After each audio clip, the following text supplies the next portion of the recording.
This is Jackie with All Access, and I'm here with Kyle and Dan from Real Friends. Didn't want to do that backwards. So we're here at Vans Warped Tour in New Jersey.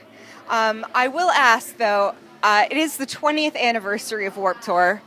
What were you guys up to 20 years ago? I was 3 years old. It's probably shitting my pants, and that's it. No, that was good. Yeah, I was going to say, no, we're going to move on from that. What were you doing? I was 5, so I don't know. I was sometime. I was probably getting spanked in the grocery store. I was that kid, like screaming, just getting spanked in public by my mom. Yeah. So thanks, Mom. Man. Buy me the candy. Was that you? That was me. Probably definitely getting spanked 5 years or 20 years ago today.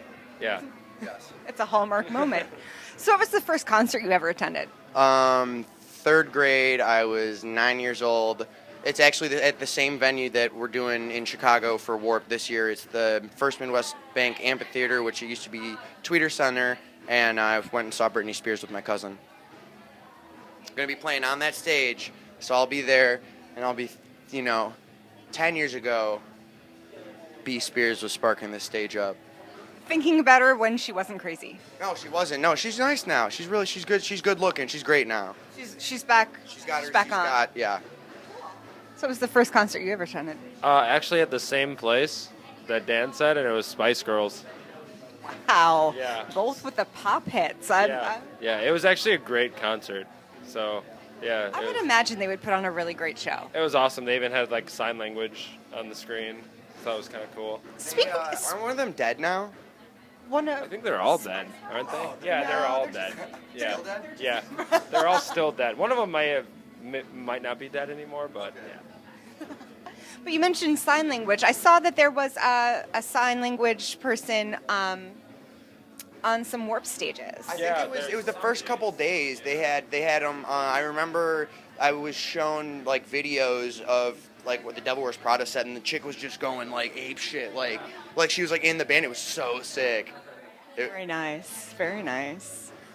So do you prefer these outdoor?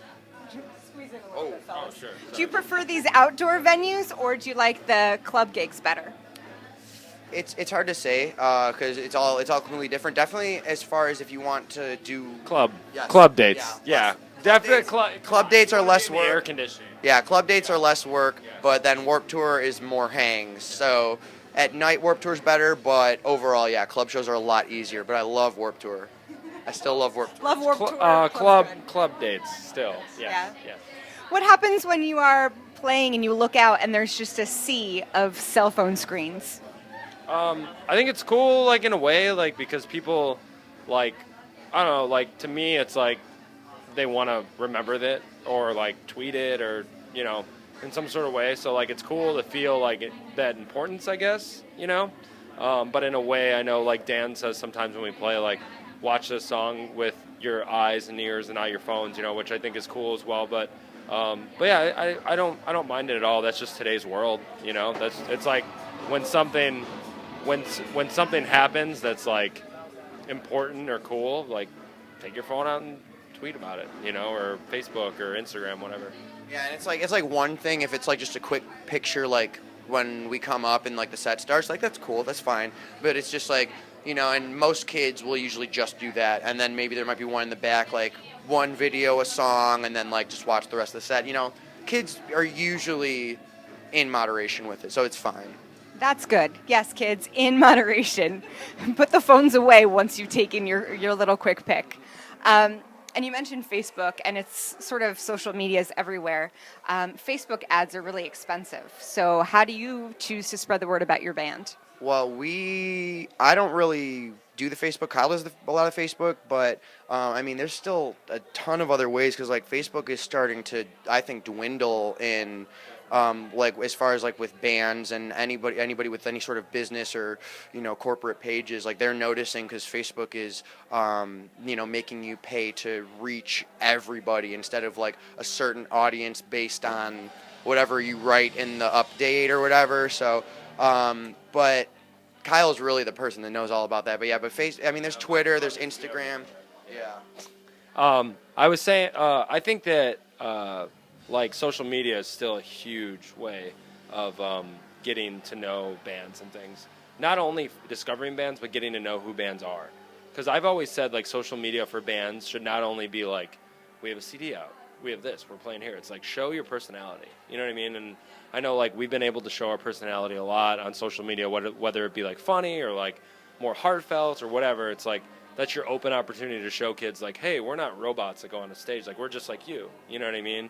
It's like, we'll take pictures, like, of us, like, in the morning, like, all at Starbucks or something. It's like, we're normal people, too, you know? So I think it's really good to do that. But I'm trying to kind of shift our kids more over to our Twitter and Instagram lately, because Facebook is just kind of, I don't know, I've just, the more it goes on, I'm just don't prefer it. Like, even for me, like, my personal social media, like, Facebook is not used very much anymore with me. And, like, I just think that we also get a lot of likes on our page from, like, people that think we're a friend message board, which is really just like an excessive amount. It's very, I don't know, it's really weird. It's like on Twitter and Instagram, it's like those people know, like, it's us, like, they know it's the band. So it's like, I never thought that our band name would be an issue with that, but it definitely has been. Yeah. But a lot of like Middle Eastern, like Indian people, like that speak like very broken English. They'll like post on there every once in a while. Morning to my real friends, and they'll like tag our page, and I'm just like, okay. So, but yeah, I definitely, like, over the next year, like, I almost want to, like, shift everything to just Twitter and Instagram, and just, like, use Facebook when really needed. But, like, we still use it. We still post on it, like, every couple of days, because it's still a good outlet for the kids that do like it on there. But I feel like we almost get a better response from the Twitter and Instagram, and get word spread a lot quicker. Twitter's great. I mean, the retweet, you know, it's awesome. Fast. It's really good, and it's really great to get the word out there. But social media is a band's best tool. So for all you bands out there, it's the best thing you can do. When album sales aren't sort of the pinnacle of success anymore, and, you know, social media is what it is, how do you measure success? I think social media does have a lot to do with it. I think you can, like, if people are talking about a band, like I said earlier, today's world is on your phone. If something's going on, you tweet. If you're pissed off, you tweet. Or Facebook or Instagram, whatever. But it's like, or if you're happy, like, or something cool happens, it's like, I think that's almost a better way to measure it. Like, it's kind of sad in a way to me, but it's just today's world. You can't change it, you know. Like, I don't know how many albums we've sold. I really don't know about that, but it's like, I'm sure there's way more than what we've sold, you know, because there's so many people that download your music, and streaming is huge now with Spotify and things. So I don't think album sales are really important anymore, honestly. They're just really not. Show up to the concert. That's how you know. That's kind of what shows too. Yeah, it's like how many kids come to see you and things like that, you know, which is that's a great way of kind of judging that, you know, and it kind of pushes kids to get out and support more, you know, because album sales just are not what they used to be. It's so hard to gauge. It'd be great to know exactly, but you'll never know. Yeah. But Warped is a great place where you can get new fans by them just sort of walking by. Is there one song from your set that you want new fans to listen to because it's really representative of your sound? Probably Late Nights in My Car. It's the last song we play. It's just the most diverse in our set, I think, which is dynamically and everything. Yeah, I like, too, one really good thing, we play in the amphitheater whenever it's available. So the cool thing about, like, getting new kids is, say, there's a torrential downpour and they don't want to be in the rain, no other bands are playing, it's like they're going to go there, and then maybe we're happening to play. It's like, oh, they have no choice unless they want to go out in the rain and get soaked again. But, I mean, that's actually, like, really, like, helpful. Captive audience. Yeah. Yeah, and a lot of like moms and dads that like to sit in the chairs while their kids go off and do whatever. Like that's a big fan base we're trying to capture on Warped Tour. We want the parents to like us. We want to do a tour of like venues that have like all seats, like for just parents. Bars. Yeah, bar tour. So what's up next for Real Friends after Warped Tour? Well, we're releasing our new album called Maybe This Place Is the Same and We're Just Changing on July 22nd, so on Warped. And then we're taking a little bit of time off, and then we're going to be touring in the fall. So very cool. So stay tuned for more from Real Friends. This is Jackie with All Access and In the Key of Change.